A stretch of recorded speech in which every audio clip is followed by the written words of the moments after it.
I didn't plan to spend the night there. No one ever plans to. The place doesn't show up on maps, doesn't have a name you can search, and during the day it simply isn't. You can stand on the exact coordinates under bright sunlight and see nothing but an empty field, cracked earth, and a single rusted road sign with no writing on it. But when night falls, when the sky loses its color and the air grows heavy like it's holding its breath, something else takes shape. I found it by accident. I was driving back from a remote town after filming late, the kind of place where streetlights are rare and silence feels louder than traffic. My phone battery was dying, GPS flickering in and out, recalculating routes that didn't make sense. The road stretched forward like a black ribbon, my headlights cutting a narrow tunnel through the dark. That's when I saw the turn. It wasn't sudden. It felt like it had always been there, waiting for me to notice it. A narrow road branching off to the left, unlit, unmarked. Its surface darker than the main highway, as if it absorbed light instead of reflecting it. I don't remember deciding to turn. My hands moved on their own, steering wheel creaking softly as the car slipped onto that road. The moment I left the highway, the world changed. The air grew colder. Not gradually, but instantly, like crossing an invisible wall. The sound of my engine dulled, as if wrapped in thick cloth. Even the headlights seemed weaker, their beams swallowed after a few meters. Trees appeared on both sides, tall and skeletal, their branches twisted into shapes that looked too intentional to be natural.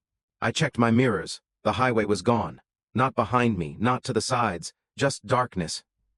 I told myself to turn back, but the road kept going. After what felt like 10 minutes, maybe more, the trees thinned and I saw lights ahead. Warm yellow lights. Relief washed over me so hard I laughed out loud. A town, a real place, proof that I hadn't driven into nothing. The town sat in a shallow valley, buildings clustered close together as if huddling for warmth. Old buildings, brick, stone, wood, no modern signs, no neon, no billboards, just windows glowing softly in the dark. I slowed as I entered, tires crunching on gravel instead of asphalt. The silence was wrong. No distant music, no dogs barking, no wind. Even my footsteps sounded muted when I stepped out of the car. The air smelled old, like dust and cold iron. I locked the car without thinking, the click echoing louder than it should have. That's when I realized something else. There was no sky. Above the town wasn't stars or clouds, but a solid dark ceiling, like night itself had been pressed down into a lid. I felt it watching me, pressing against my thoughts. I looked away quickly, heart pounding. A figure stood across the street. At first, I thought it was a statue. It didn't move, didn't react to my presence, just stood there under a street lamp, hands at its sides, head slightly tilted. As I took a step closer, it turned. It was a man, at least shaped like one. His face was pale, too smooth, like it had been worn down over time. His eyes were open but unfocused, reflecting the streetlight without emotion. "You're late," he said. His voice was calm, flat, like he was stating a fact that couldn't be argued. "Late for what?" I asked, my voice sounding small in the empty street. He studied me for a long moment, then smiled. The smile didn't reach his eyes. "For realizing you shouldn't be here." Before I could respond, he stepped aside, gesturing down the street. "You'll need a place to stay. Night lasts longer here." I should have run. I should have gotten back in my car and driven until the engine died. But exhaustion hit me all at once, heavy and unavoidable. My body felt like it had been awake for days. The idea of sleep wrapped itself around my mind like a promise. He led me to a small building near the center of town, an inn, according to the faded sign hanging above the door. Inside, the air was warmer, thick with the smell of old wood and something faintly sweet. A woman stood behind the counter, her movements slow and deliberate. She didn't look at me when I entered.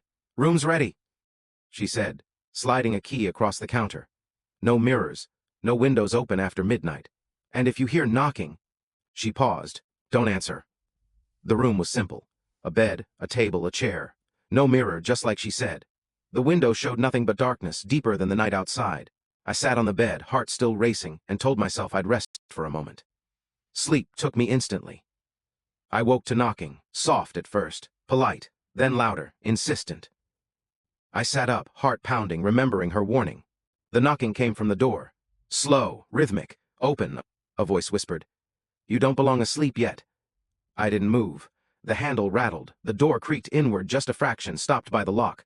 Something pressed against it from the other side, breathing softly. "Daylight is forgetting you," the voice said. "If you stay, it won't remember you at all." The knocking stopped. Silence rushed back in, heavier than before. When morning came, or what passed for it, the town looked different.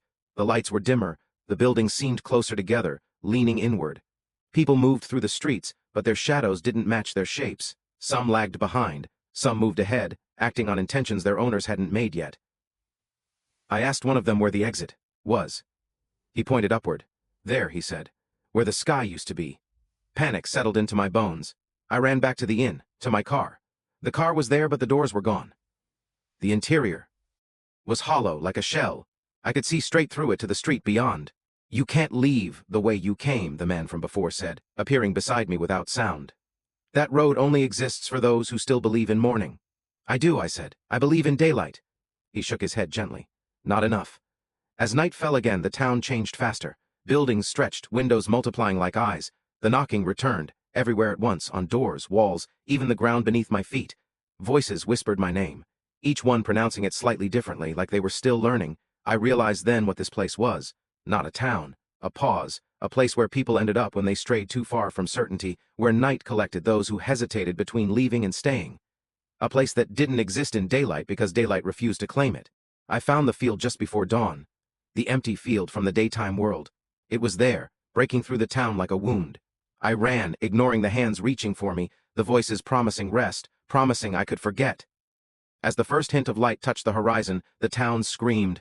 I crossed the field and fell onto cracked earth, sunlight burning my skin like fire. When I looked back, there was nothing. No road, no town. Just an empty field and a rusted sign. People tell me I imagined it. But sometimes, just before sunrise, when the night is quiet and heavy, I hear knocking. I know the place remembers me.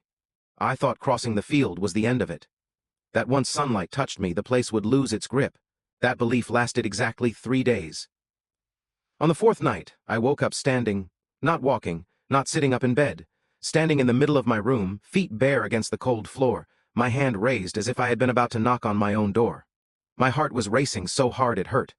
The room smelled wrong, not my room's familiar scent, but dust, iron, and something damp, like rain that never dries.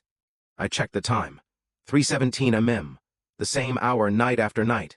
That's when I noticed the silence. No traffic, no distant dogs, no hum of electricity. Even my own breathing sounded muffled, like the air itself was absorbing sound again. I turned slowly, dread coiling in my stomach. The window was open. I never sleep with the window open. Outside wasn't the street. There were no houses, no lamps, no sky. Just darkness pressed flat against the glass, pulsing faintly, as if something on the other side was breathing. A knock came from inside the room. Behind me. Soft, polite, exactly like before. I didn't turn around. "You left something," a voice said. It wasn't the man's voice this time. It was closer to mine. Same tone, same pauses, same way of breathing between words. "I didn't take anything," I whispered. The knock came again, harder. "You took time. You took a night that didn't belong to daylight. That makes you part of us." The pressure in the room increased, like the ceiling was lowering inch by inch. My ears popped, my vision blurred at the edges. Then light flooded in. I woke up in bed, drenched in sweat, morning sun streaming through a closed window. Normal sounds returned all at once, cars, voices, life. I laughed, shaky and weak, telling myself it was just a nightmare. But nightmares don't leave marks. On my knuckles were faint red bruises, like I had been knocking on something very hard for a very long time. From that night on, daylight began to feel thinner. Colors looked washed out, shadows lingered too long. Sometimes I would blink and see the town superimposed over reality, brick